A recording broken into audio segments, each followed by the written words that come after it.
Raġel ta' 31 sena mill-Malazja baqa' jinżamm arrestat wara li tressaq il-qorti l-ħadd filgħodu mixli b'importazzjoni ta' 20 kilo droga suspettata kannabis. Il-prosekuzzjoni spjegat li l-akkużat ġie arrestat il-bieraħ fl-ajruport e kif wasal f'pajjiżna minn Dubai. Intqal li kien hawnhekk li meta fetħulu l-basket instabu l-20 kilo ħaxixa tal-kannabis. Mal-pulizija l-imputat qal li kien ingħata 2000 euro biex jitraffika sustanza li minn għalih kienet ta' Ċiniżi. Huwa qal ukoll li komunika ma' persuna oħra u qalilha li kienu se jiċċekkjaw ta' dwana. Din il-persuna ħeġitu biex jaħrab imma l-imputat baqa' hemm.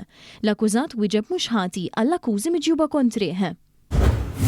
Somolu ta' 32 sena li m'għandux indirizz f'Malta inżamm arrestat wara li tressaq il-qorti mixli li seraq basket b'ammont ta' flus mill-bajja ta' Spinola f'San Ġiljan. L-allegat vittma qalet li kienet avviċinata minn persuna li qaltilha li l-akkużat kien seraq basket mill-bajja. Hija qalet li l-basket kien jiswa madwar 300 euro u kien fih madwar 500 euro fi flus kontanti. L-allegat vittma qalet li meta marret fuq l-akkużat iddanta għall-mobile u l-flus. L-akkużat wieġeb mhux ħati madankollu baqa' miżmum taħt arrest wara li ma saritx talba għal ħelsien mill-arrest e kif m'għandux indirizz fiss.